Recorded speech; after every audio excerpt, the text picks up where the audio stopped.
चाचा 24 का जो चुनाव है, अहम मुद्दा क्या रहेगा?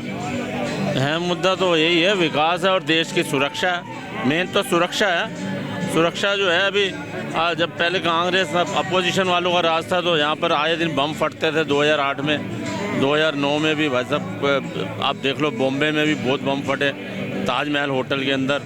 और 1993 में सीरियल ब्लास्ट हो गए। यहाँ पर जगह जगह सीरियल ब्लास्ट होते थे। तो मेन तो है सुरक्षा और थोड़ा विकास। विकास भी हुआ है और सुरक्षा भी है। क्योंकि सुरक्षा देखो, अभी जैसे पाकिस्तान ने 1-2 बार हमारे सेना के लोगों को मार दिया, जिस तरह से हमने बदला लिया उनसे, बालाकोट स्ट्राइक किया, सर्जिकल स्ट्राइक किया, ऐसे हिम्मत तो भाई किसी में हो नहीं थी। और दूसरी, जैसे 370 धारा और 35 से हटाया, ऐसे पीछे जितनी गवर्नमेंट आई है किसी की हिम्मत नहीं थी। और बाकी थोड़ा राम मंदिर का भी जो है उन्होंने केस परस्यू करके देखो, इसमें होती है परसुएंस की ज़रूरत। चाहे वो कोर्ट का फैसला था, सुप्रीम कोर्ट का फैसला, लेकिन परसुएंस करिए, हर तारीख पे पहुँचे हैं, उसको फॉलो अप किया है। तो राम मंदिर भी दिया उसने, हमारे इंडिया को राम मंदिर भी दिया और धन्नी मस्जिद भी दिया, 5 एकड़ ज़मीन दिया, मस्जिद भी दिया, मुसलमानों को मस्जिद दिया, हमें वो दिया। तो ये डिस्प्यूट 300-400 साल से चल रहा था, इसे रिजोल्व तो किया है ना। ठीक है, ये सब ठीक है, लेकिन शिक्षा और स्वास्थ्य क्या अहम मुद्दा नहीं बनेगा? शिक्षा इसलिए क्योंकि आज पूरे देश भर की यूनिवर्सिटी की बातें बताता हूँ। 3-4 अगर केंद्रीय विश्वविद्यालय को छोड़ दिया जाए तो कोई भी विश्वविद्यालय समय पर डिग्री बच्चों को उपलब्ध नहीं कराती। दूसरी बात, स्वास्थ्य पर बात करते हैं। कोविड के दौरान आपने और हमने, हर किसी ने देखा होगा कि देश की स्थिति कैसी थी। हमारे पास बेड की दिक्कत आ रही थी। तो क्या उन इंफ्रास्ट्रक्चर पर ध्यान नहीं देना चाहिए? बिल्कुल देना चाहिए। देखो, बेड की जो स्टेट गवर्नमेंट का, ये स्टेट गवर्नमेंट की रिस्पॉन्सिबिलिटी बनती है बेड की और ऑक्सीजन की। क्योंकि हमारी जो इस मामले में जो है, अगर दिल्ली का मामला लो या कहीं भी लो, इसमें अगर दिल्ली में भी लो तो हमारी स्टेट गवर्नमेंट फेलियर रहा है उसका। क्योंकि ऑक्सीजन होते हुए भी उनके पास स्टोर करने की जगह नहीं थी। उनको ये नहीं पता ऑक्सीजन, और ऑक्सीजन संयंत्र के 8 प्लांट का उन्होंने बजट पास कराया हुआ था और उसको पैसे केंद्र से मिले हुए थे, उसके बावजूद ऑक्सीजन नहीं लगी। और बेड का जहाँ तक है, मेरे को ये बताओ, इतने सालों से वो यहाँ पर आ गई है गवर्नमेंट, इसकी आई हुई है हमारे अरविंद केजरीवाल की। उन्होंने आते ही कहा था कि मैं इसकी जो दिल्ली में जितने भी हॉस्पिटल्स हैं, कम से कम उस टाइम 16,000 बेड थे, मैं इसको है ना डबल कर दूंगा 32,000। वो आज तक नहीं हुए। तो उससे भी बड़ा फ़र्क पड़ता है कि बेड की जो है ना, बेड जो है उन्होंने बढ़ाए नहीं है। और बाकी प्राइवेट हॉस्पिटल्स में जो है, देखो प्राइवेट हॉस्पिटल्स में तो बिल्कुल मार हो रही थी। वहाँ पर तो लोग, मतलब ये समझ लो, जो सेकंड वेव आई थी, नोट लेके घूम रहे थे वो। बाकी दूसरी बात है, एम्स, इंडिया के अंदर एम्स बहुत बना दिए हैं। गोरखपुर में बना दिया, झज्जर में बना दिया, यहाँ बना दिया, अभी कई पाइप। पहले एम्स वगैरह सिर्फ एक ही होता था दिल्ली में, अब एम्स वाले ने जगह लिया शांति पथ पे, अंडर कंस्ट्रक्शन का, वहाँ पर 800 बेड की वो व्यवस्था हो रही है। तो ऐसी बात नहीं है। मोदी जी को आए हुए देखो अभी 7 साल हुए हैं। उससे पहले का जो है ना, उससे पहले ये सिचुएशन देखो, 7 साल में उन्होंने सारी चीज़ें देखनी है। देश की सुरक्षा भी देखनी है, शिक्षा भी देखनी है, हर चीज़ देखनी है उन्होंने। तो वो अपने जो भी है कर रहे हैं और सुरक्षित भी कर रहे हैं। जिस तरह चाइना में देख लो, चाइना में LAC में वार हुई है, जिस तरह से उनको खदेड़ा गया, ये भी एक बहुत बड़ी बात है। पहले तो बहुत बुरा हाल था।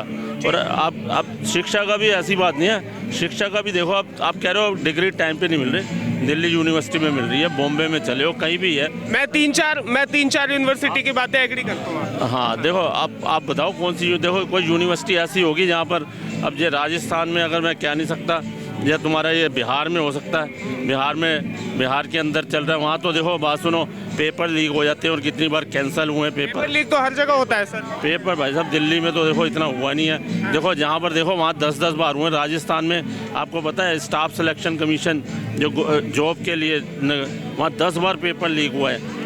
और यहाँ बिहार में हुआ है, बिहार में तो नकलें मारी जाती हैं कई बार। बिहार में हुआ है, हिमाचल में हुआ है, फिर पुष्कर सिंह धामी साहब के स्टेट उत्तराखंड में हुआ है, यूपी में भी हुआ है, कहीं भी ये छूटा हुआ नहीं है। खैर चाचा, मुद्दा ये है कि 2024 का जो चुनाव है वो किन मामलों में अहम होगा?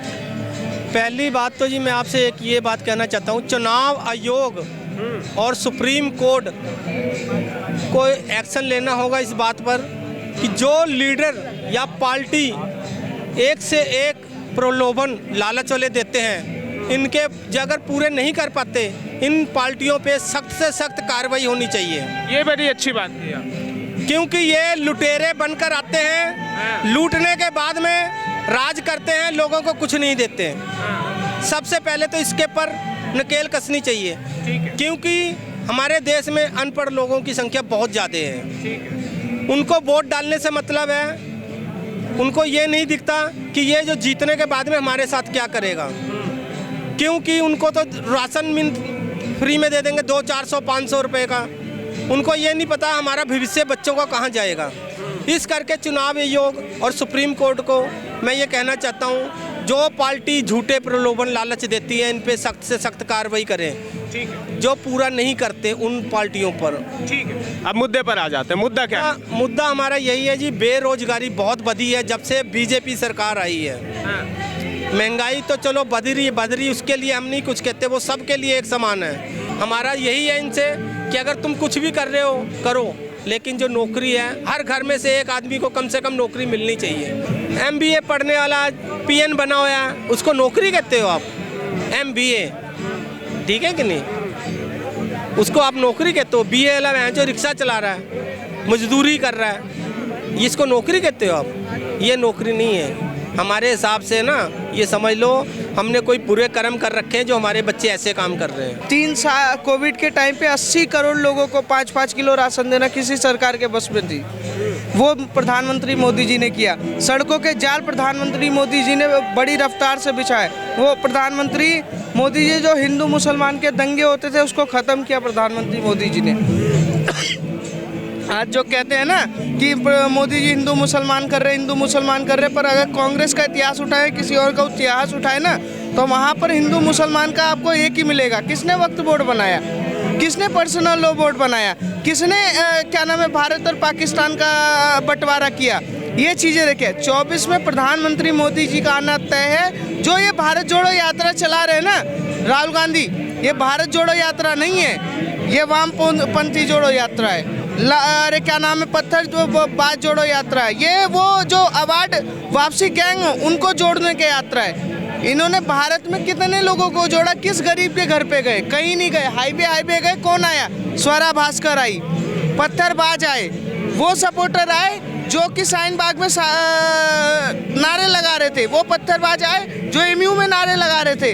आप कपिल सिब्बल, दिग्विजय सिंह कांग्रेस के चेहरे हैं, सचिन पायलट चेहरे हैं, गहलोत हैं, छोटे छोटे कार्यकर्ता हैं, पर ये लोग ढंग से कहीं नहीं दिखे। दिखा कौन? स्वरा भास्कर दिखे। दिखा कौन? बॉलीवुड के वो लोग दिखे जो कि हमेशा से मतलब कम्युनल वायर करने की कोशिश करते हैं, वो लोग दिखे। तो भारत जोड़ो यात्रा का मतलब 24 में कोई फर्क नहीं पड़ा। और ये जो एक मंच पे आने की कोशिश कर रहे हैं, 2019 में भी आए थे, क्या हुआ? 25-25 दिन की सरकार बनाएंगे क्या भारत में? नहीं हो पाएगा। तो ये 2024 में प्रधानमंत्री मोदी जी आएंगे, 404 के साथ आएंगे। ठीक है, क्या शिक्षा स्वास्थ्य मुद्दा नहीं बनना चाहिए? देखिए, शिक्षा और स्वास्थ्य और रोजगार ही मुद्दा होना चाहिए और विकास ही मुद्दा होना चाहिए।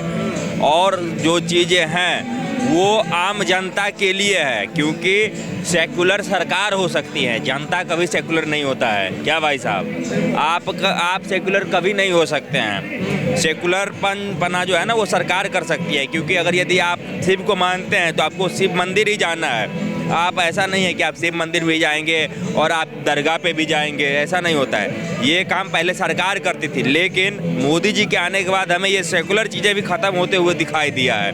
मोदी जी ने आज तक कभी टोपी नहीं पहना, कभी मतलब कि और भी शब बारात या कोई ऐसा ही फंक्शन होता है मुस्लिमों का, उसमें नहीं जाते हैं। तो सरकार भी धीरे धीरे सेकुलर नहीं हो रही है अब, ये चीज़ समझ रहे हैं आप। और जनता तो होती ही नहीं है सेकुलर, ये तो ऐसे ही मढ़ा जाता है लोगों के ऊपर। तो 2024 में जो है ना, शिक्षा, स्वास्थ्य, रोजगार और ये जो हमारे चौतरफे विकास है, यही होना चाहिए हम लोगों का पूरा मुद्दा है। ठीक है, अब देश की जनता एक तरफ कहती है कि डिफेंस सिस्टम स्ट्रांग हो गया, मेरे जैसे लोग कहते हैं कि देश में कई सारी यूनिवर्सिटीज ऐसी है जो डिग्री टाइम पर प्रोवाइड नहीं करती।